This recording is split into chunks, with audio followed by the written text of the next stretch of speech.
The rain poured relentlessly over the city, turning the streets into shimmering rivers of reflection. Neon lights flickered through the downpour, casting a kaleidoscope of colors onto the wet pavement, creating an almost surreal atmosphere. Oliver Hastings, a successful billionaire known for his sharp business acumen and cold demeanor, was returning from a high-profile charity gala. His tailored suit clung to his body, the fabric drenched and heavy, but he paid little mind to his discomfort. His thoughts were elsewhere, circling around the speeches he had made about philanthropy and community, words that now felt hollow against the backdrop of his solitary existence. As he turned a corner, a figure caught his eye. Huddled beneath the awning of a dilapidated building was a man, drenched to the bone, his clothes tattered and clinging to his gaunt frame. The man's face was obscured by shadows, but Oliver could see the weariness etched into his features, a lifetime of struggle apparent in the lines of his skin. Something about the man's expression stirred an unfamiliar feeling within Oliver, a flicker of compassion that he had long since buried beneath layers of ambition and wealth. "Hey!" Oliver called out, his voice cutting through the sound of the rain. "Are you all right?" The man looked up, startled. His eyes, a deep shade of blue, met Oliver's with an intensity that momentarily held the billionaire in place. "I'm fine," he replied, though the tremor in his voice contradicted his words. "Just trying to stay dry." "Come on, it's pouring out here," Oliver insisted, stepping closer, the rain drenching him further. "I can't just leave you like this. How about you come to my place? At least until the storm passes?" The man hesitated, skepticism flickering across his face. "Why would you do that? You don't even know me." Oliver shrugged, a faint smile tugging at the corners of his lips. "You're right. I don't. But I can't just pretend I didn't see you. Please, let me help." After a moment of silence, the man slowly nodded. "All right, but I'm not looking for charity." "Neither am I," Oliver replied, already feeling the weight of the moment shift. "Just a warm place to wait out the storm." The two men walked side by side, the rain drenching them as they made their way to Oliver's upscale apartment. The lobby was warm and inviting, a stark contrast to the cold, wet world outside. Oliver gestured for the man to take a seat on a plush couch while he grabbed a couple of towels from the staff room. "Here, dry off a bit," Oliver said, handing the towels over. The man accepted them hesitantly, still eyeing Oliver with suspicion. "Thank you," he murmured, beginning to pat his hair down as Oliver took a seat across from him. "I'm not used to this kind of kindness." "Most people aren't," Oliver replied, leaning forward. "What's your name?" "James," the man said softly, his eyes darting around the luxurious space. "And you?" "Oliver Hastings," he introduced himself, watching as James's expression shifted from caution to recognition. "Wait, you're that billionaire," James said, his voice low. "The one who gives millions to charities?" "I try," Oliver replied, though a hint of discomfort seeped into his tone.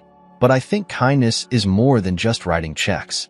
James chuckled softly, a sound that was more bitter than joyful. "Tell that to the people who pass by without a second glance. I've seen more kindness from strangers like you on a rainy night than from those who claim to care." Oliver felt a pang of guilt as he absorbed James's words, a realization that struck a chord deep within him. "What happened to you?" he asked, his voice gentle.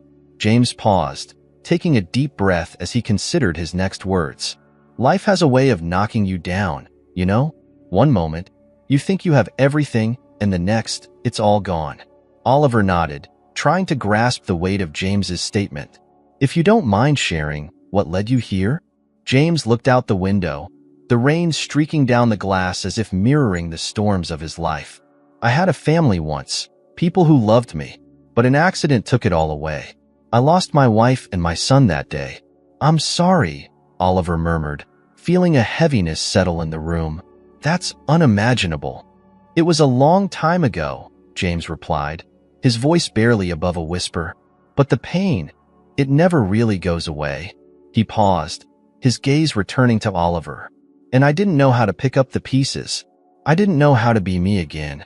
Oliver felt a knot forming in his stomach as he listened, drawn into James's story of loss and despair. "What about your family?" Did you ever try to find them? I did, James said, his eyes glazing over with memories.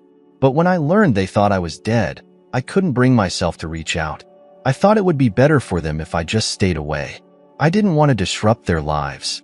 Yet here you are, Oliver said, his heart aching for the man in front of him. Living in the streets alone? James shrugged, the casual motion belying the depth of his sorrow. Sometimes, it's easier to be invisible. It hurts less. Oliver's breath caught in his throat as he processed the weight of James's words. You don't have to be invisible anymore, you know? If you want, I can help you. James looked at him, a mixture of hope and skepticism in his eyes. Help? Like how? I can offer you a place to stay, support, whatever you need to get back on your feet, Oliver said, his voice firm. I have resources and connections. You don't have to go back to that life. James's expression shifted, vulnerability etched across his features. And what's the catch? There's always a catch with people like you. Oliver shook his head. No catch, just a genuine desire to help. You're a human being, deserving of dignity and compassion, just like anyone else. For a moment, silence enveloped the room, the weight of their conversation hanging heavily in the air. James's gaze dropped to the floor, lost in thought. I don't know if I can accept that, he finally admitted, his voice trembling slightly. Why not? Oliver pressed gently, desperate to bridge the gap between them. Because it feels foreign. I've spent years believing I didn't matter. Accepting help means opening up wounds I thought had healed, James replied, his voice thick with emotion. Oliver leaned back, processing the man's words. Maybe it's time to face those wounds. You don't have to do it alone. James met Oliver's gaze, searching for sincerity. And what if I let you down? Then we'll figure it out together, Oliver said, his voice steady. But you can't let fear dictate your life. Not anymore. As the rain continued to fall outside, the two men sat in the warmth of the apartment, the storm raging on but somehow feeling less daunting in the presence of shared vulnerability.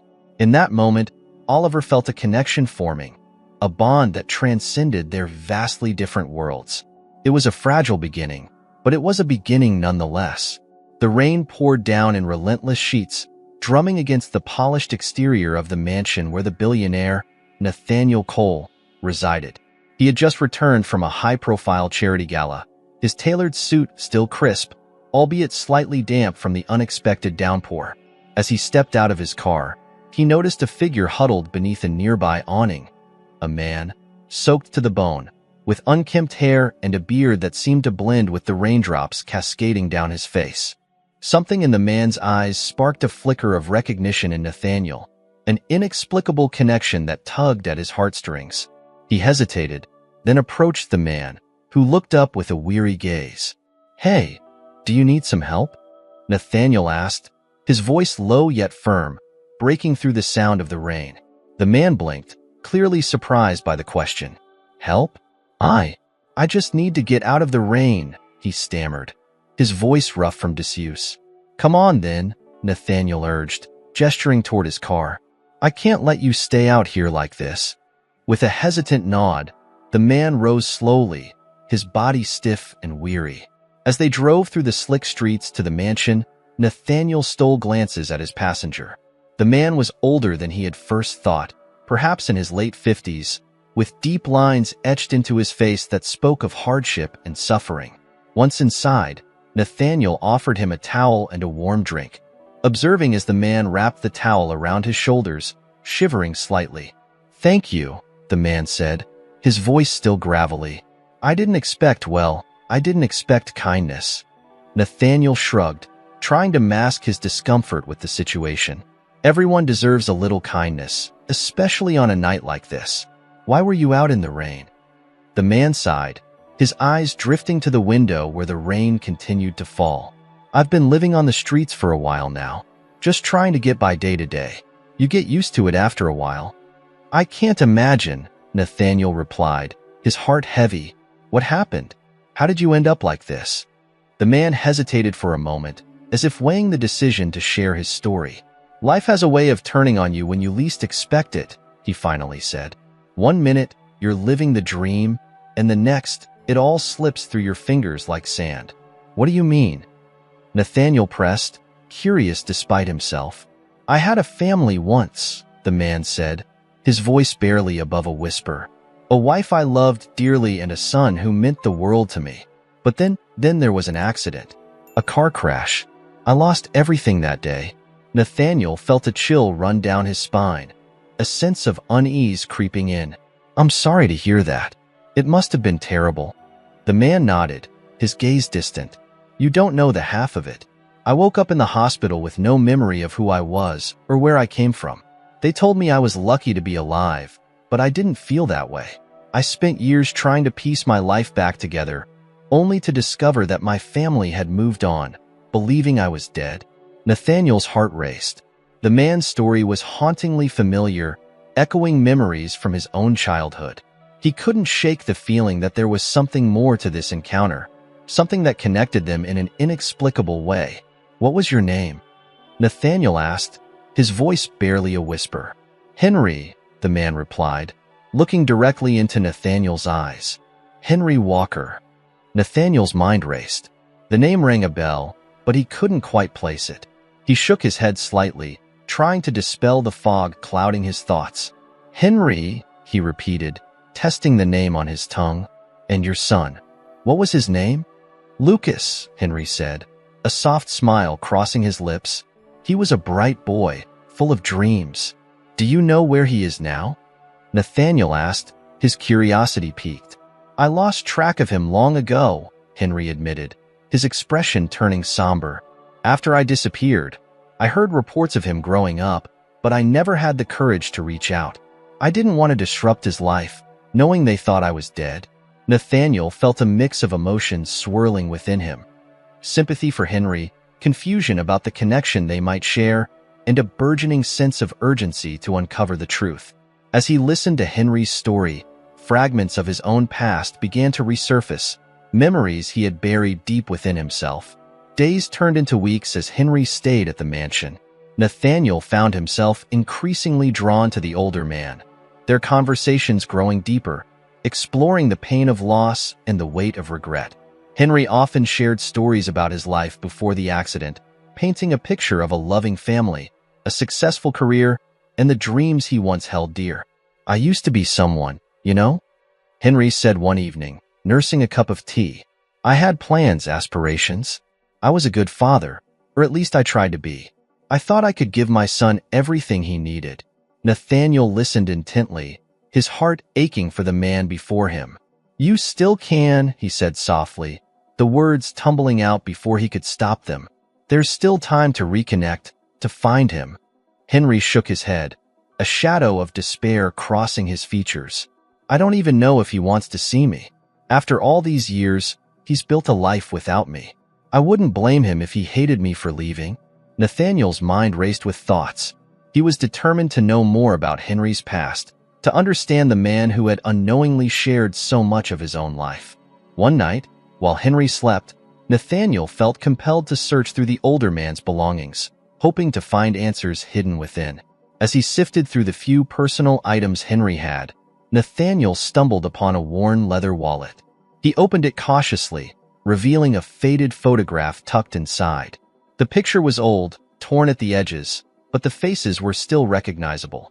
A young woman with warm brown eyes, a boy with a cheeky grin, and a man who looked strikingly like Henry. A jolt of realization shot through Nathaniel. He recognized the boy's face, his own childhood self. The man in the picture was his father, the one he had believed had died in a tragic accident. Staggering back, he clutched the wallet tightly, his heart pounding in his chest. Henry, Nathaniel called out, his voice trembling with urgency.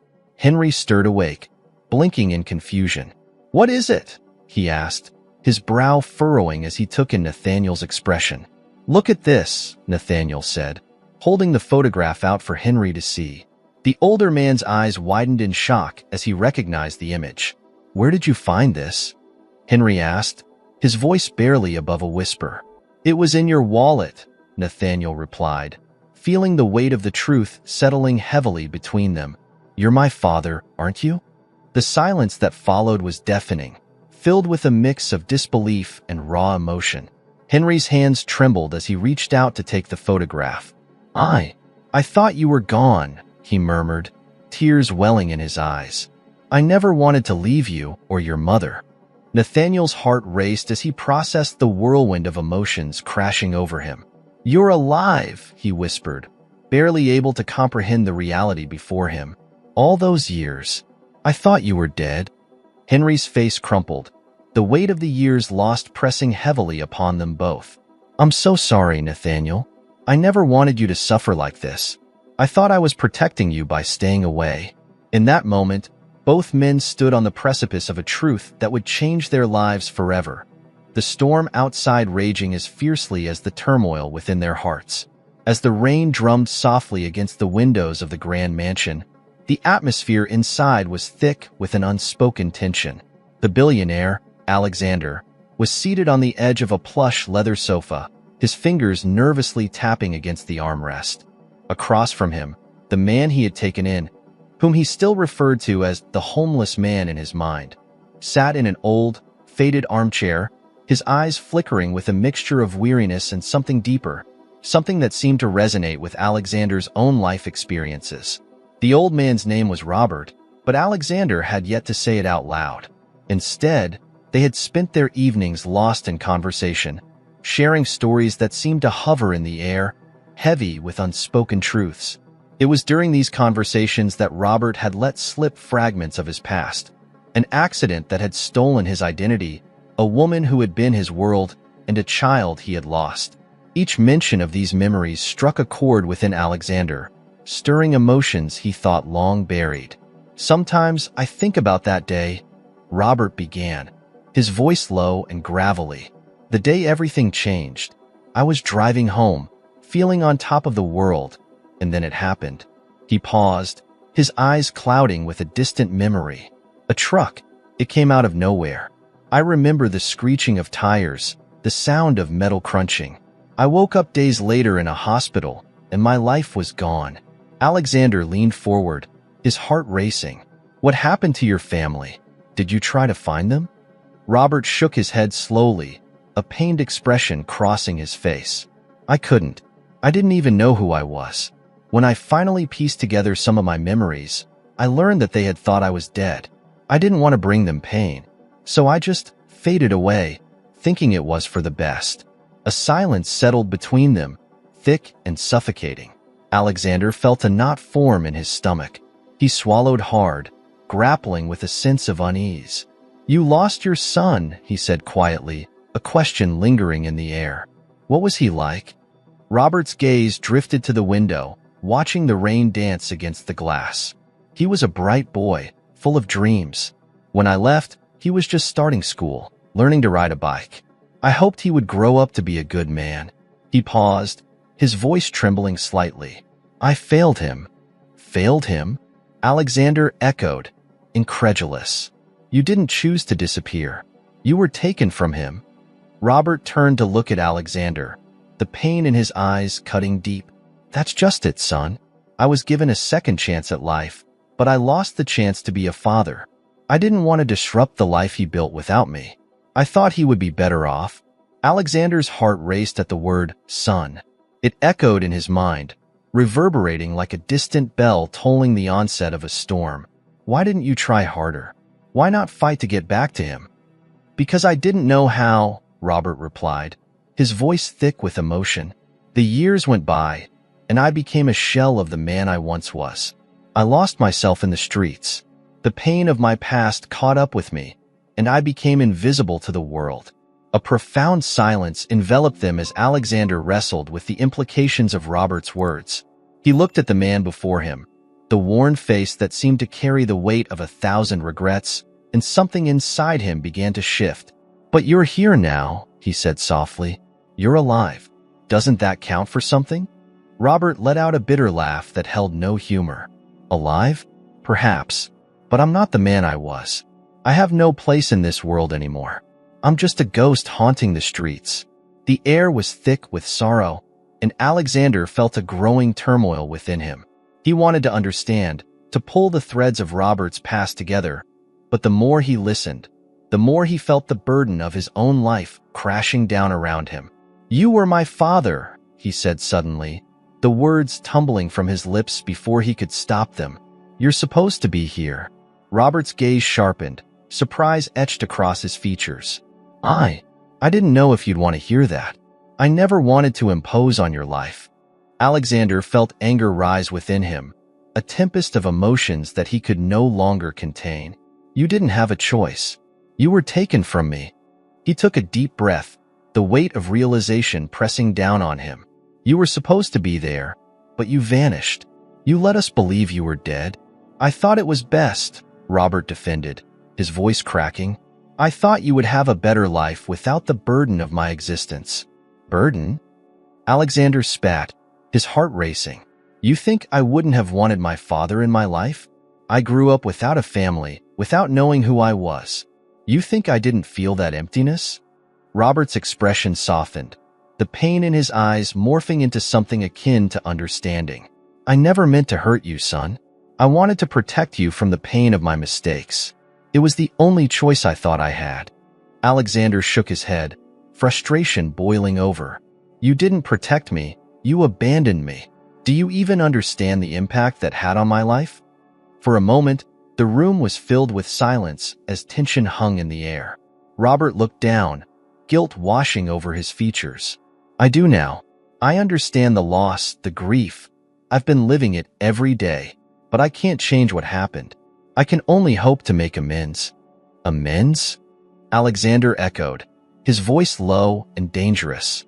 "How do you plan to make amends? You think you can just walk back into my life and everything will be fine?"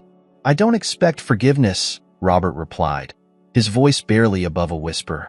"I just want a chance to be in your life again, if you'll allow me. To know you, to understand you." Alexander's heart was pounding in his chest, a mixture of rage and sadness swirling within him. He wanted to scream, to lash out at the man who had caused him so much pain, but somewhere deep down, he also longed for connection. "You don't get to just decide that," he said finally, his voice trembling. "You don't get to choose when you want to be a father. You lost that right." "I know," Robert said, tears brimming in his eyes. "But I want to try. I want to be there for you now, if you'll let me. I want to show you that I'm still here, that I'm still your father." The room fell silent again, the only sound the steady patter of rain against the window. Alexander felt a flicker of hope, battling against the weight of his anger. Could he truly allow this man, this stranger who was his father, back into his life? Would it be worth the risk? In that moment, Alexander realized that while the past couldn't be changed, the future was still unwritten. It was a terrifying thought, yet it also held a spark of possibility. I don't know if I can forgive you," he said slowly, his voice raw with emotion. "But maybe we can start somewhere. Maybe we can try to figure this out together." Robert's eyes widened, a glimmer of hope igniting within them. "Together?" he asked, his voice trembling with disbelief. "Yeah," Alexander replied, letting out a shaky breath. "Together. But it's going to take time, and I won't make it easy for you." "I wouldn't expect anything less," Robert said, a smile breaking through the sorrow etched on his face. "I'll take whatever time you give me, son." As they sat in the dimly lit room, a fragile understanding began to blossom between them. The road ahead would be fraught with difficulty, but for the first time, there was hope, a flicker of connection that promised the possibility of healing and rebuilding what had been lost. As rain drizzled softly against the large glass windows of the penthouse, creating a rhythmic symphony that filled the otherwise silent space. Inside, the billionaire, Ethan, sat on his plush leather couch, staring blankly at the wall, lost in a whirlpool of thoughts.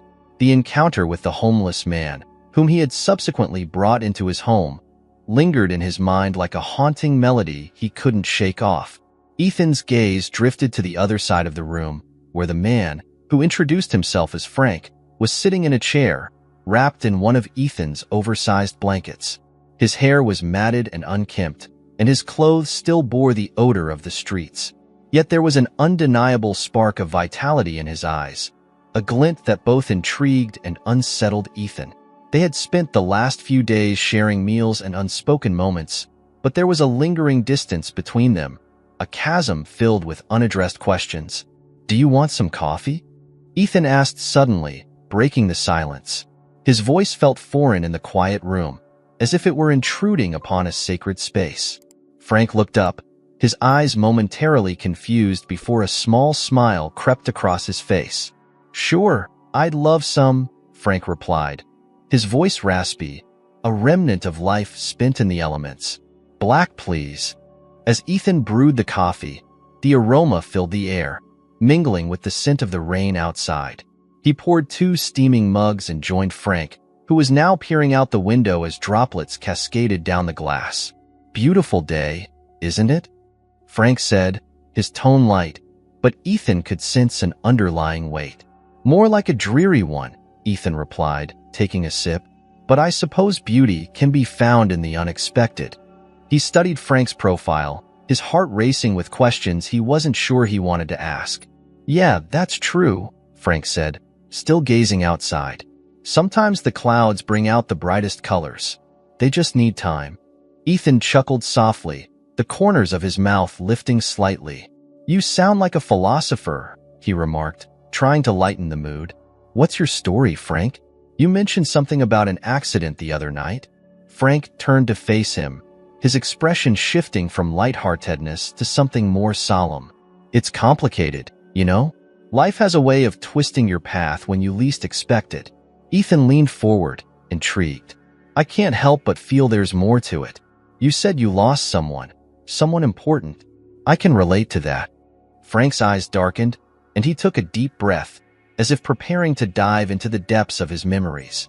"I had a family once, a wife, a son, everything I could have ever wanted. But life is unpredictable. One moment you're on top of the world, and the next, you're lost in the shadows." "What happened?" Ethan pressed gently, sensing the raw pain in Frank's voice. "It was a car accident," Frank began, his voice dropping to a whisper. "I was driving home one rainy evening. Everything seemed normal until it wasn't. I lost control of the car. The next thing I knew, I woke up in a hospital bed with no memories of who I was. They told me my family was gone." Ethan felt his heart constrict. "Gone?" Frank nodded, the weight of his words heavy in the air. "They thought I was dead. I didn't have any identification, no way to prove who I was. I wandered for years, trying to piece together the fragments of my life. But every time I got close, I was met with a wall of memories that wouldn't come back." Ethan's mind raced, fragments of his own past surfacing. A father he barely remembered, a mother who spoke of him in hushed tones. "And you never tried to find them?" he asked cautiously. "I did," Frank admitted, his voice thick with emotion. "But when I finally regained some of my memories, I learned that my family had moved on. They had a funeral for me, mourned me as if I were gone. I couldn't bear the thought of disrupting their lives, especially knowing they had found a way to heal. Even if it meant living like this." Ethan gestured toward the room, his eyes searching Frank's face for understanding.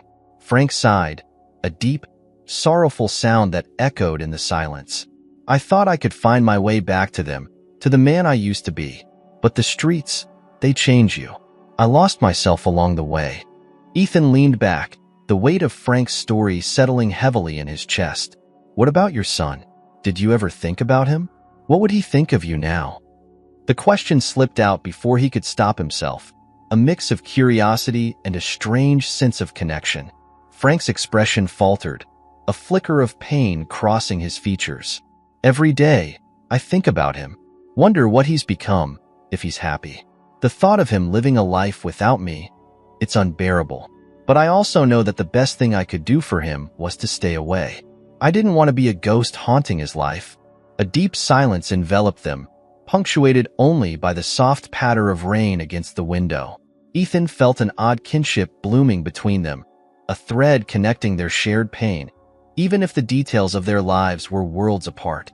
"Sometimes," Ethan said slowly, "the past has a way of catching up with you, whether you want it to or not." His thoughts drifted to his own father, the man he had lost in the chaos of life, leaving a void that had never truly been filled. Frank glanced at him, a flicker of understanding in his eyes. "You're right. It's like a shadow, always lingering. But it's how we respond to that shadow that defines us. Ethan nodded, absorbing Frank's words like a sponge. What if there's a way to reclaim what's lost? To confront those shadows rather than run from them? Frank's brow furrowed. What do you mean? I mean, Ethan began, a flicker of determination igniting within him. What if you could find your son? What if you could tell him the truth? You're still here. You're not just a ghost. You have a chance to reconnect, to be a part of his life, even if it's in a different way than before. Frank's eyes widened, a mixture of hope and fear swirling within them. You don't understand. What if he hates me? What if he's moved on completely? I wouldn't blame him. Ethan leaned forward, his voice steady and unwavering. But you'll never know unless you try. Life is unpredictable, yes, but so is love. You never know how someone might react until you take that leap of faith. Frank stared at Ethan, a tumultuous sea of emotions swirling behind his eyes. You really believe that? I do, Ethan replied earnestly, and I think it's time for both of us to face our pasts. We can't change what happened, but we can choose how we move forward. The room felt charged with an electric tension, the lingering rain outside mirroring the storm brewing within Frank. For a moment, he seemed lost in thought, grappling with the weight of possibility and fear. Maybe you're right, he finally said, his voice soft but firm. But where do I even begin? Ethan smiled, feeling a surge of hope. We start with baby steps. Let's find out where he is, and then you can decide whether or not you want to reach out. As Frank processed Ethan's words, the rain began to let up, the clouds slowly parting to reveal a glimmer of sunlight breaking through. In that moment, both men felt a shift in their lives, a shared understanding that perhaps the shadows of their past could be confronted, not with fear but with courage and hope for a brighter future. In the dim light of the spacious study, the rain pounded against the large windows, creating a rhythm that matched the turmoil in the mind of the billionaire. He paced back and forth, each step echoing his mounting anxiety. The old, leather-bound tomes that lined the walls were mere distractions now. His thoughts were consumed by the man he had taken in just days before. The Mendigo, with his weathered skin and haunted eyes, stirred something deep within him, something he couldn't quite articulate. As the storm raged outside, Jack, the billionaire, cast a glance toward the couch where the man lay sleeping. Despite the tattered clothes and the grime that clung to him, there was an undeniable aura about him. Jack's heart raced with unexplainable emotions, a mixture of curiosity and dread. He had offered the man shelter out of a sudden impulse, but now that impulse was turning into an obsession. "Who are you?" Jack muttered under his breath as he rubbed the back of his neck, feeling the tension knotting there. The question was more than just a search for identity. It was a plea for understanding. The Mendigo had spoken of a life once lived, fragments of memories that hinted at a much deeper story. Jack felt a magnetic pull toward the truth. The rain began to slow, and a faint light broke through the clouds, casting a soft glow in the room. Jack's gaze fell upon a small box tucked away on a high shelf. It had been forgotten amidst the chaos of his high-powered lifestyle. Driven by an urge he couldn't explain, he reached for the box, dust motes dancing in the air as he pulled it down. Inside, he found an assortment of old family photographs and documents, relics of a time he had tried to bury deep within his memory. His hands trembled as he sifted through the contents, each item a reminder of a past he had long since moved on from. A photograph caught his eye, one that was slightly torn, the edges frayed and yellowed with age. He held it up to the light, squinting to make out the faces. "Wait," Jack whispered, his breath hitching in his throat. There, in the middle of the photograph, was a younger version of himself, standing beside a man whose features mirrored those of the Mendigo sleeping on his couch.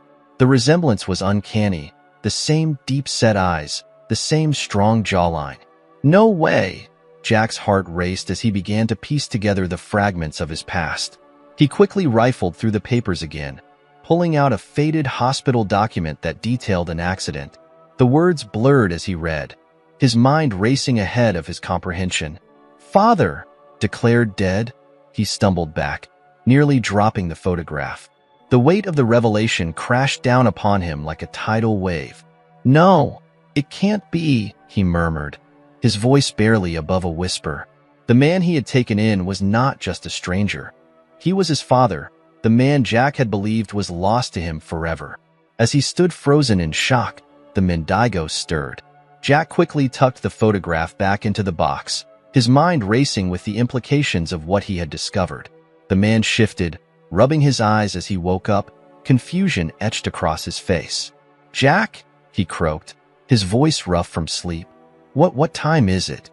It's morning," Jack managed to reply, his heart pounding. He was torn between the urge to confront the man and the instinct to protect himself from the emotional fallout that was sure to follow. "How are you feeling?" "Better, I think," the Mendigo replied, sitting up slowly. He looked around the room, taking in the luxurious surroundings that felt so alien to him. "This place, it's beautiful." Jack felt a surge of emotions, anger, confusion, and a flicker of hope. "We need to talk," he said, his voice steadying as he took a seat across from the man. "There are things we need to discuss." The Mendigo met his gaze, a wary expression crossing his face. "Is it about the past?" he asked softly.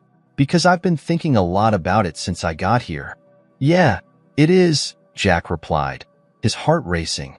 "I found something that changes everything." He hesitated, the photograph weighing heavily on his mind. "You mentioned losing your memory after the accident. What do you remember?" The Mendigo's brow furrowed as he thought for a moment. "I remember flashes, like a movie reel that's been damaged. I see a woman. She was beautiful and I loved her. I remember a child, my son, but it's all so jumbled. It's like trying to piece together a puzzle with missing pieces." "Your son!" Jack's voice trembled as he grasped the significance of the words. "What if I told you that I might be that son?" The Mendigo's eyes widened in surprise, confusion washing over his features. "What do you mean?" I think you're my father," Jack said, his voice barely above a whisper. A heavy silence hung in the air, laden with the weight of unspoken truths. The Mendigo's expression shifted from shock to disbelief, and then to a glimmer of hope. That's impossible," he stammered, shaking his head. "I thought you were just a kind man who took me in.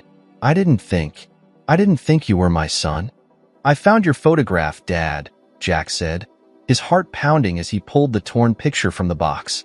He handed it over with trembling hands, his breath hitching as he watched the realization dawn on the man's face. As the Mendigo studied the photograph, his eyes filled with tears. "I remember this. This was taken before the accident," he breathed, his voice thick with emotion. "I never thought I'd see it again." Jack leaned forward, his heart racing. "What happened after the accident? Why didn't you come back?" "I thought I was dead," the Mendigo said, his voice barely a whisper. "When I woke up, I was in a different place, a hospital full of strangers. They told me I had lost my family in the accident.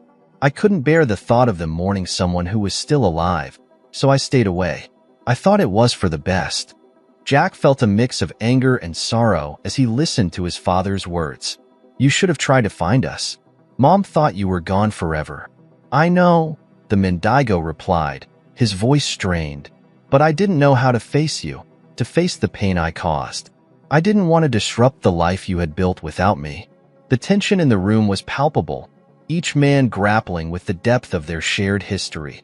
Jack felt the weight of the years that had slipped away, the moments stolen from them both. "But I didn't get to choose, Dad. I grew up believing you were dead, and now we have a chance," the Mendigo interrupted, his voice filled with a newfound determination. "We can't change the past, but maybe we can rebuild what was lost." Jack searched his father's gaze, the flicker of hope igniting something deep within him. "I want to understand, to know you, but it won't be easy. There's so much pain." "I know," the Mendigo replied, his voice steady despite the tremor in his hands. "But I'm willing to try. For you, for us." As they sat there, the rain began to subside, the sun breaking through the clouds, casting a warm light into the room. It felt as though the promise of a new beginning was shining down upon them, illuminating the path they could forge together. They were two souls, forever intertwined by the threads of fate, ready to navigate the rocky terrain of their shared past and carve out a future that was theirs alone. As rain poured steadily outside, the sound echoing against the glass windows of the luxurious penthouse, the atmosphere inside was thick with unspoken tension. The billionaire, Marcus Ashford, sat at his polished mahogany desk, staring blankly at the photograph he had just discovered. His heart raced as he held the faded image, a fragment of the past that felt impossibly heavy in his hands.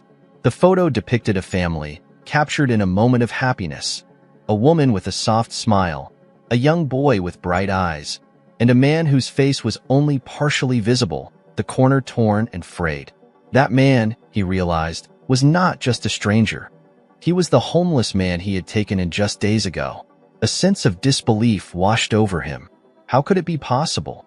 The man he had offered shelter to, the man he had begun to feel an inexplicable connection with, was his father. The father he had mourned for decades. Marcus could hardly breathe as the weight of the revelation settled heavily on his chest. He could feel the adrenaline coursing through his veins, urging him to confront the man who had been living on the streets all these years. Marcus glanced over at the sofa, where the older man, now known to him as Elijah, was sleeping peacefully, oblivious to the storm of emotions swirling around Marcus's mind. The sight of Elijah's worn face, lined with the marks of hardship and suffering, sent a shiver down Marcus's spine. This was his father, the same man who had disappeared after a tragic accident that had left Marcus an orphan. The thought that the man was right there, beneath his roof, was both comforting and deeply unsettling.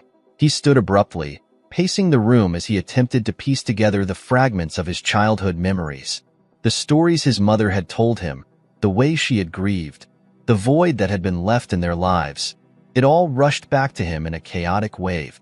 Marcus felt anger bubble up within him, along with a profound sense of betrayal. How could Elijah have just vanished? Why hadn't he reached out? After several minutes of internal turmoil, Marcus took a deep breath and made his way toward the sofa. He stood over Elijah, watching him sleep, the man's chest rising and falling with each breath. Marcus felt a mix of emotions: anger, sadness, confusion. Finally, he could no longer hold back the torrent of feelings that had been building within him. He gently shook Elijah's shoulder, his voice strained with urgency. "Wake up," he demanded, his tone sharper than he intended. Elijah stirred, blinking up at Marcus with bleary eyes. Confusion washed over his features as he sat up slowly, his mind still foggy from sleep. "What's wrong?" he asked, his voice hoarse. Marcus held the photograph out in front of him, his hand trembling slightly. "This," he said, his voice quaking with a mixture of anger and disbelief. "Who is this man?" Elijah squinted at the photo, recognition flickering in his eyes as he reached for it, his fingers brushing against Marcus's. I don't understand," he stammered, his brow furrowing. "Look closely," Marcus pressed, his frustration bubbling over. "This is you, isn't it? And that's me, as a child. Why didn't you tell me? Why did you let me believe you were dead?" Elijah's eyes widened in shock. I didn't know," he exclaimed, his voice cracking. "I lost my memory after the accident. I didn't know where I was, who I was. I thought you were better off without me." "Better off?" Marcus shot back, his voice rising. "You have no idea what it was like growing up without a father. I spent years wondering what happened to you, wondering if I was somehow to blame. And now you're here, living on the streets, and you didn't even try to find me." Elijah looked down, his shoulders slumping under the weight of Marcus's words. "I wanted to," he said softly, his voice barely above a whisper. "I tried. But when I learned that you had moved on, that your mother had remarried, I thought it was better to stay away. I didn't want to disrupt your life." "Disrupt my life?" Marcus echoed incredulously, the pain in his chest tightening. "You think that's what you did? You disappeared. You left me alone to deal with the fallout, to wonder what I had done wrong to lose you. You have no idea what it felt like to grow up without knowing if you were alive or dead." Elijah's eyes glistened with unshed tears as he absorbed his son's words. "I'm so sorry, Marcus," he said, his voice trembling. I didn't choose this life. I lost everything in that accident. My memories, my family, my identity. I was a ghost, wandering through life without knowing who I was. Marcus felt a pang of sympathy, but it was buried beneath layers of hurt and resentment. So you just accepted it? You let yourself become this shadow of a man? I can't just forget everything that happened because you lost your way. I didn't forget you. Elijah's voice rose, filled with desperation. I thought of you every day. It was like a piece of me was missing, and I couldn't find it again. I wanted to come back, but I was scared. Scared of what you would think of me. Scared of what I had become. Silence hung heavily in the air as Marcus processed Elijah's words. His heart ached with a mix of anger and compassion as he saw the pain etched on his father's face. The weight of the years apart pressed down on both of them, and for the first time, Marcus felt a flicker of understanding. It's hard for me to see you like this, Marcus admitted, his voice quieter now, the anger slowly ebbing away. You were supposed to be my father, not a stranger on the street. Elijah nodded, tears spilling down his weathered cheeks. I know I failed you. I failed myself, but I'm here now. I'm trying to make sense of it all. I never wanted to hurt you. The sincerity in Elijah's voice pierced through Marcus's defenses, causing him to falter. He took a step back, his mind racing. Could he truly forgive the man sitting before him? The man who had caused him so much pain yet had also suffered himself? Why didn't you come back when you remembered?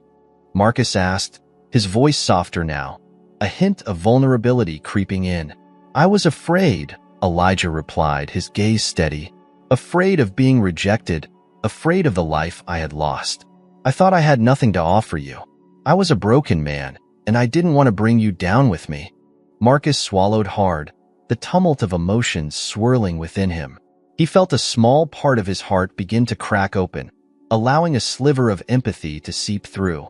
I can't just forget the years of pain, he said quietly, his voice barely above a whisper. But maybe we can start a rebuild something. Elijah looked up, hope flickering in his eyes.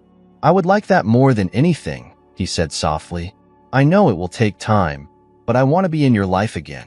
I want to be your father, even if it's late. Marcus took a deep breath, the complexities of their relationship looming large in his mind.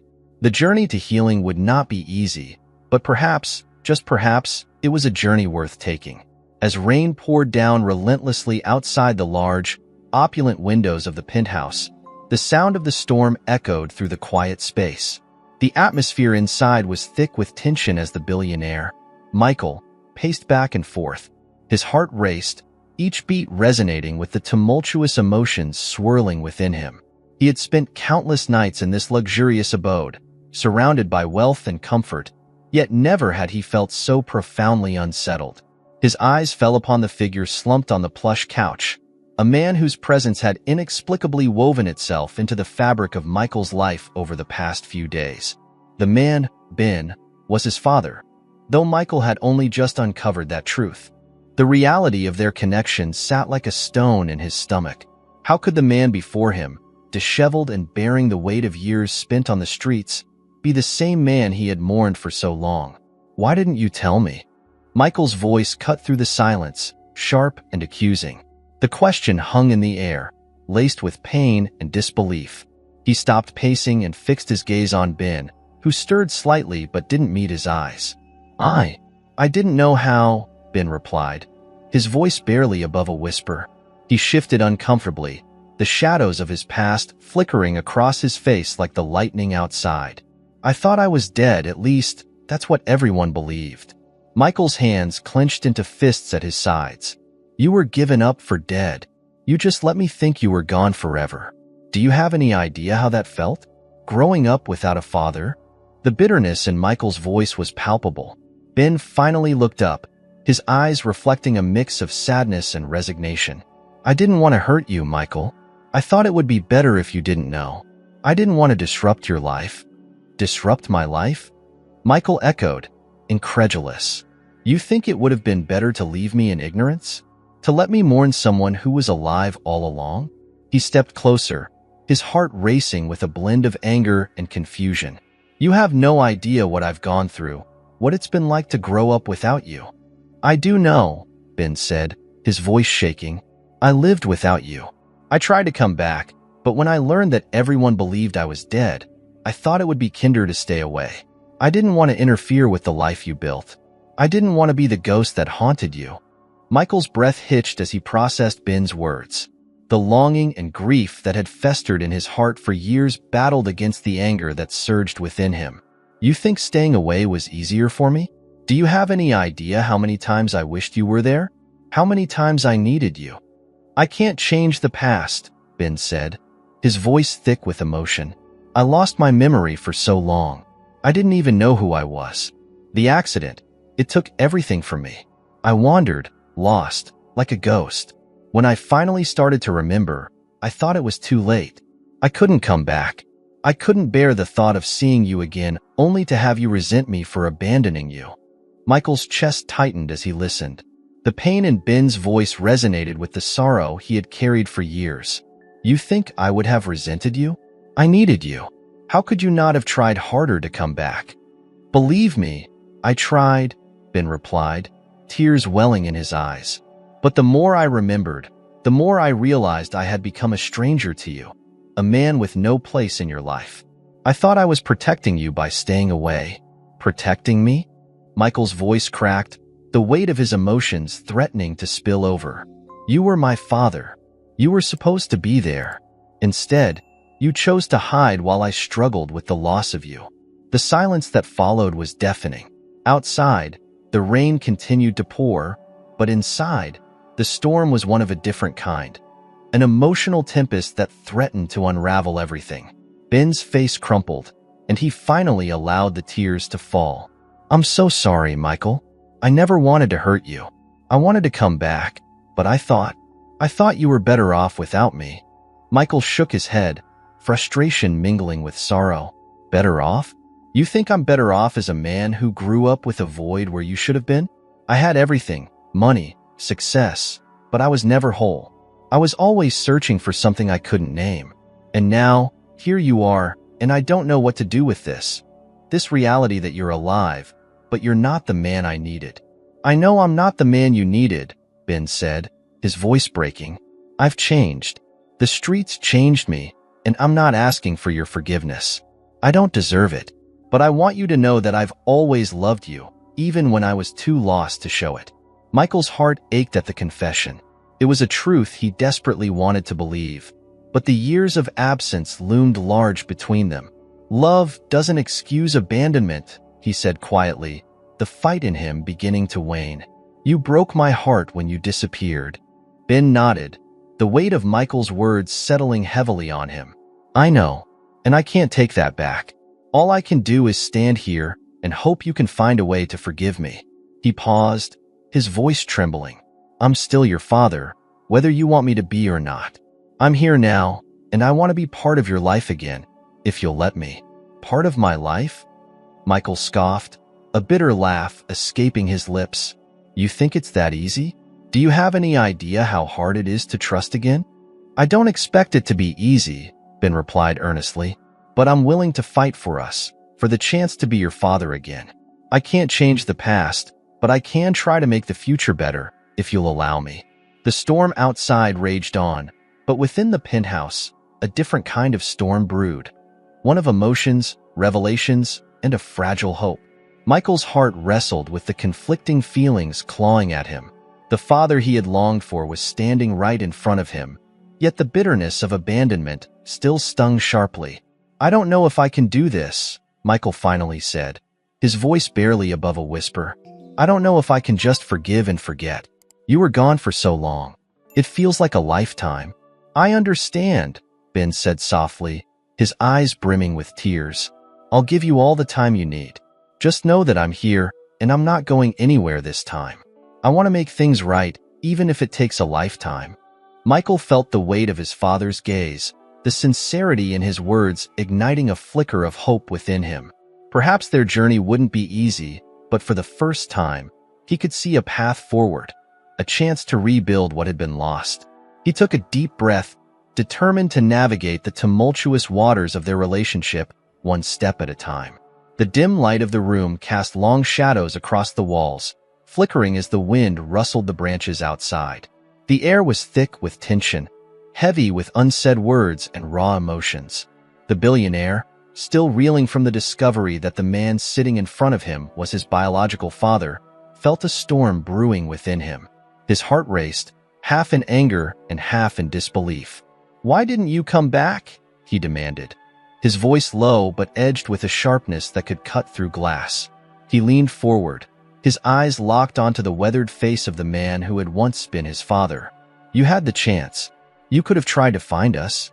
The Mendigo, his father, looked down at his hands, calloused and trembling.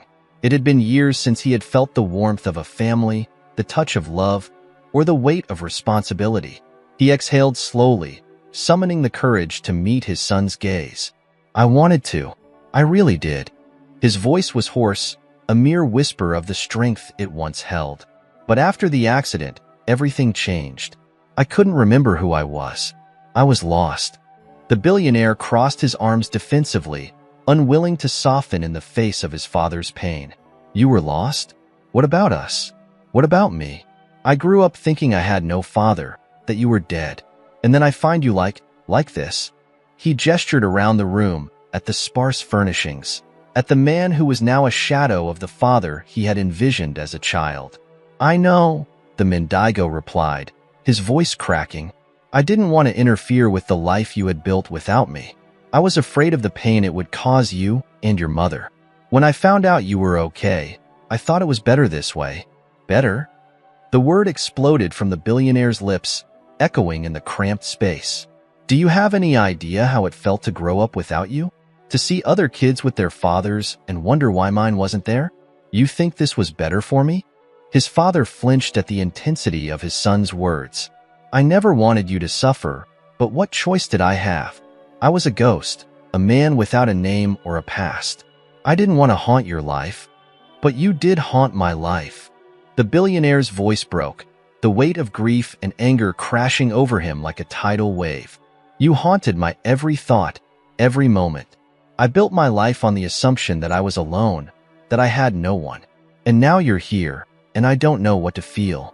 The Mendigo's eyes glistened with unshed tears, reflecting the hurt and regret etched deep within his soul. "I'm sorry," he murmured, the words barely escaping his lips. "I tried to survive. I thought about you every single day. I wanted to come back, but I was afraid of what I would find. I didn't know if you would hate me, or if you would even remember me." The billionaire clenched his jaw, his heart torn between the anger he felt and the flicker of sympathy that began to light within him. "You should have tried. You should have fought harder. I would have understood. Maybe I could have helped you." The Mendigo shook his head, a sorrowful smile flickering across his face. "You were just a child. How could I put that burden on you? I couldn't taint your life with my misery. I thought I was protecting you, but in reality, I was just protecting myself from the pain of facing the truth." "Protecting yourself?" The billionaire scoffed, disbelief flooding his voice. "You left me alone, with no one to turn to. You think that's protection? You think leaving me to wonder was better than facing the truth?" "I know it was wrong," his father admitted, his voice cracking with the weight of his remorse. "I thought about what I would say to you if I found you. Would you even want to see me? Would you welcome me back into your life after everything?" The billionaire's breath hitched, his mind racing with confusion and frustration. "I don't know. I don't know what I would have felt, but I would have wanted the chance to choose. To know you were alive, to understand what happened. Not like this, not after all these years." "You have to understand," the Mendigo said, his voice trembling with emotion. "After the accident, I lost everything. My identity, my family, my will to live. I wandered the streets, a shell of who I used to be. I never wanted you to see me like this." "Like what?" the billionaire shot back, his tone laced with bitterness. "A homeless man? A stranger? You think I care about that? I care about you, about who you were and who you could have been." The Mendigo looked up, his eyes filled with a mix of shame and longing. "I was a different man back then. I had dreams and ambitions. But sometimes, life takes you down a path you never expected. I lost everything in a moment, and I didn't know how to find my way back. Did you even try?" The billionaire's voice was laced with desperation. "Did you search for us? Did you look for me? For my mother?" "I did," he confessed, his voice barely above a whisper. "When I started to regain my memory, I searched for you. But every time I got close, I found myself backing away. I couldn't bear the thought of seeing you, of knowing what I had lost." The billionaire's heart twisted painfully in his chest. "So you just gave up? You let the streets swallow you whole instead of fighting for your family?" "I thought it was better for you," his father insisted, his voice breaking. "I thought you would be better off without me." "Better off?" The billionaire's voice rose again, filled with incredulity. "You have no idea what it's like to grow up wondering if you were even real, to feel that gaping hole where a father should be. You could have been there for me. You could have tried." "And I failed," the Mendigo replied, tears streaming down his cheeks. "I failed you, and I can't change that. But I'm here now. Please, let me try to make it right. Let me be a part of your life again, if you'll let me." The billionaire's heart ached at his father's plea, but the chasm of years lost and pain felt insurmountable. "I don't know if I can trust you," he admitted, his voice barely a whisper. "You're a stranger to me." "I understand," the Mendigo said softly, "but I'm still your father. I may be broken, but I'm here, and I want to be a part of your life again, even if it's just a small part. Let me show you who I am now." For a long moment, silence hung between them, thick and suffocating. The billionaire's mind raced with conflicting emotions, the weight of his father's words pressing heavily upon his shoulders. The room felt smaller, the walls closing in as he grappled with the reality of the man before him. Just tell me everything," he finally said, his voice cracking. "Tell me about the accident, about my mother, about everything you remember." The Mendigo nodded, his expression softening. "All right," he replied, drawing a shaky breath. "It all started on a rainy night, much like this one." The air in the lavish penthouse was thick with unspoken words and lingering tension. Sunlight filtered through the floor-to-ceiling windows, casting a gentle glow on the polished marble floor, yet the warmth of the day could not penetrate the chill between the two men. At a distance, the billion-dollar view of the city skyline was stunning, but neither of them was paying attention to it. Instead, they stood in the living room, separated by years of unresolved pain and a fragile thread of renewed connection. "Why didn't you come back?" The question slipped from David's lips, raw and edged with emotion. He paced back and forth, his designer shoes tapping rhythmically against the marble. "For decades, I thought you were dead. I buried that part of my life.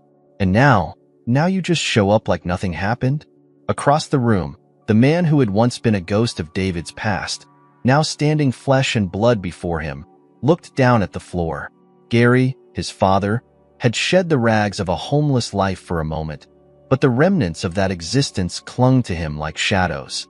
His hair was still unkempt, his skin weathered from years of exposure, and the lines around his eyes told stories of hardship that were far too real. "I didn't know how to come back, David," Gary finally said, his voice thick with regret. "After the accident, everything went dark. I lost myself. I didn't even know who I was for years." He paused, swallowing hard. "When I found out you were alive, I couldn't bring myself to intrude on your life. I thought it would be better this way." "Better?" David shot back, disbelief lacing his words. "You think abandoning us was better? Do you have any idea what that did to me? To my mother?" His hands clenched into fists at his sides. "Every birthday, every holiday, I waited for you. I searched for you in every face I passed on the street, hoping against hope that maybe, just maybe, you would walk through the door." Gary's expression crumbled as he looked up, pain etched into his features. "I never wanted to hurt you. I was trying to protect you. I didn't want you to see me like this." He gestured to himself, the frailty of his existence hanging heavily in the air. "The man you see now, he's not the father you remember." David's heart wavered at the sight of the man who had once filled his childhood with laughter and stories. The memories flooded back: fishing trips, bedtime tales, the smell of fresh pancakes on Sunday mornings. But those memories were now shrouded in the trauma of abandonment. "You could have tried," he murmured, his voice breaking. "You could have reached out. You could have fought for us. But instead, you chose to disappear." "I thought about it every day," Gary admitted, his voice trembling. "Every single day. But I was afraid. Afraid that you would hate me for what I had become, for the life I was forced to live. I didn't want you to see me as the failure I felt I was." "Failure?" David echoed, incredulous. "You think living on the streets is a failure? You think that running away and leaving your family behind is a failure? You should have fought to come back. You should have fought for me." Tears glistened in Gary's eyes, and he took a step forward, breaking the distance that had felt insurmountable just moments before. "David, I was broken. I thought I was protecting you by staying away. I didn't want to drag you into my misery." David's heart softened just a fraction at the sight of his father's pain. "You have no idea how alone I felt," he whispered, the fight starting to drain from him. "I had to grow up without you. I built a life out of your absence. I achieved everything I have because I wanted to prove to myself that I could succeed without you. But now, standing here, I realize that I was always waiting for you to come back, to say that you loved me, that you cared." "I do love you," Gary said, his voice thick with emotion. "I've loved you every day since I last saw you. I never stopped. It was the one thing that kept me going through those dark years. I thought of you often. I imagined what you were doing, how you were growing up. I was proud of you always." "Proud of me?" David scoffed, but it lacked any real venom. "You don't get to be proud after disappearing for decades." "I know." Gary's shoulders slumped as he spoke. "I know I have no right to claim that pride. But it's the truth, David. You were my light in the darkest of times. I didn't know how to come back." Silence hung between them once more, heavy and suffocating, before David finally looked directly into his father's eyes. "How do we fix this? I don't know if I can just forget everything. I don't know if I can just accept you back into my life after all that's happened." "I don't expect you to forgive me right away," Gary replied, his voice softening. "I wouldn't blame you if you never could. But I want to try. I want to be part of your life again, even if it takes time. I want to be your father again, in whatever way that means now." David hesitated, torn between the desire to lash out or embrace the man who had returned from the dead. "It's not that simple," he finally said. "You don't just get to walk back in and act like everything is fine. I've built walls to protect myself." "I understand," Gary said, his eyes pleading. "I'm willing to break those walls down, brick by brick, if you let me. Just give me a chance, David. I'm not the same man who left. I've changed. I've suffered, and I've learned. I want to be better for you." David exhaled slowly, the weight of the moment sinking in. Could he really allow this man back into his life? Could he risk the pain of possible rejection again? "I don't know if I can," he admitted, "but I'm willing to try if you are." Gary nodded, tears spilling down his cheeks. "I will do whatever it takes, son. Just tell me what you need." The air in the room shifted slightly, the tension softening as David felt a sliver of hope creeping back into his heart. "Let's start with honesty," he said, his voice steadier now. "Tell me everything. No more secrets. I need to understand who you are now, what you've been through." And so they began, father and son, two souls entwined by blood but separated by fate, embarking on a journey to rebuild the relationship that had been shattered long ago. The path ahead was uncertain, but with each shared story, each whispered confession, they stepped closer to the possibility of healing, their once broken bond slowly starting to mend. As weeks passed since the fateful confrontation that unraveled the tangled threads of their past, both the billionaire and the homeless man found themselves navigating a complex landscape of emotions. Beneath the glittering facade of wealth and success, the billionaire, Jonathan, was a man grappling with a profound sense of loss and a burgeoning desire for connection. Across from him, David, his father, was a shadow of the man he once was, yet still held a flicker of the vibrant spirit that had once filled Jonathan's childhood with life and laughter. One crisp morning, a gentle light filtered through the grand windows of Jonathan's penthouse, casting soft shadows on the plush furniture. The air was filled with the rich aroma of freshly brewed coffee, Jonathan stood by the kitchen counter, his fingers absent-mindedly tracing the rim of his mug. He had almost forgotten the taste of simple things like coffee, the connection of making it himself rather than having it served on a silver platter. Today, however, felt different. Today, he was determined to extend a hand, to truly welcome David into his life. "David," Jonathan called, his voice echoing slightly in the vastness of the penthouse. "Come and have some coffee. I made it just how you like it, strong and black." David, still getting accustomed to the luxuries of Jonathan's home, shuffled in from the adjoining living room, his once ragged clothes now replaced with a pair of comfortable sweatpants and a soft sweater Jonathan had found for him. His hair, though still unkempt, had been washed, and his face bore the marks of a man who was slowly reclaiming his dignity. He hesitated at the doorway, a blend of uncertainty and gratitude etched across his features. Are you sure?" David asked, his voice laced with caution. "I don't want to impose. I'm not used to this." Jonathan turned to him, his expression softening. "You're not imposing, Dad.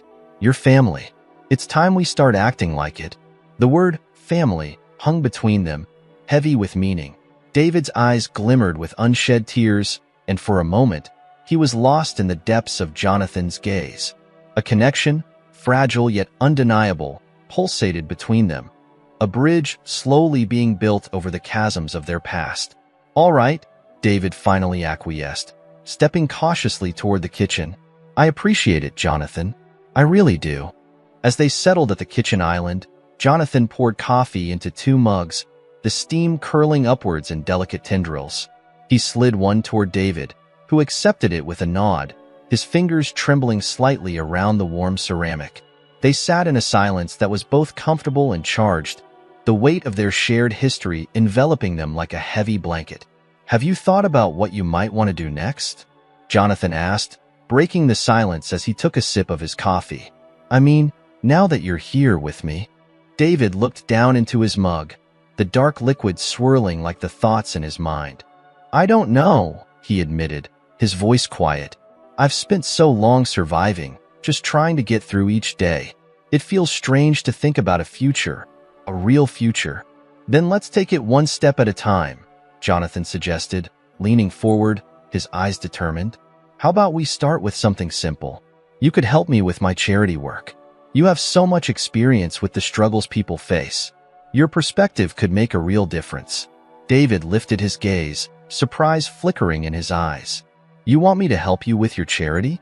"Absolutely," Jonathan replied, a smile breaking through his serious demeanor. "You understand the world from a viewpoint I can't. I've always been on the other side of the fence, and I want to learn from you." The sincerity in Jonathan's voice struck a chord deep within David. For the first time in years, he felt a spark of purpose ignite within him. "I'd like that," he said slowly, a smile creeping onto his weathered face. "I'd really like that." Their conversation flowed more easily after that, each shared story and laugh stitching together the fabric of their newfound relationship. As the morning slipped into afternoon, Jonathan suggested they take a walk around the city, a tour of sorts, showing David the places that had shaped his life since their separation. "Let's get outside," Jonathan proposed, standing up and stretching. "It's a beautiful day, and I have some places I want to show you. You'll love the park nearby." David nodded, his heart swelling with a mix of excitement and apprehension.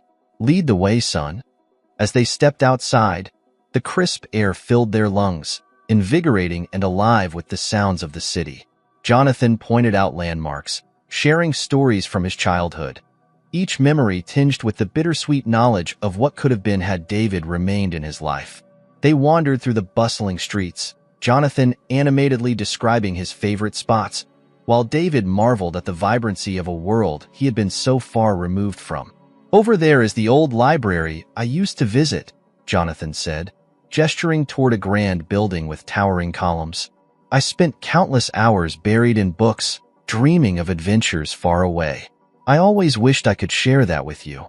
"I wish I could have been there," David replied, his voice thick with emotion. "But I'm here now. Maybe we can create new stories together." They continued walking, eventually reaching the park, a lush oasis amidst the concrete jungle. Children played on swings, couples strolled hand in hand, and the laughter of families filled the air. Jonathan and David found a quiet bench beneath a sprawling oak tree, the leaves whispering secrets in the gentle breeze. As they sat, Jonathan pulled out his phone, scrolling through pictures until he found one that made his heart race. "Look at this," he said, turning the screen toward David. It was a photograph of their family, a moment frozen in time from years ago, before the accident had torn them apart. David's breath hitched as he gazed at the faces, his own younger self standing beside a woman who had once filled his life with love and laughter. That's us," he murmured, tears prickling at the corners of his eyes. "Yeah," Jonathan affirmed softly, a lump forming in his throat. "I want to rebuild this. I want to restore what we lost." In that moment, as the sun dipped low in the sky, casting golden hues over the park, they shared an unspoken understanding. Father and son, once strangers, now bound by blood and history, were ready to embrace the future together. "Let's take it one day at a time," David said, a newfound strength in his voice.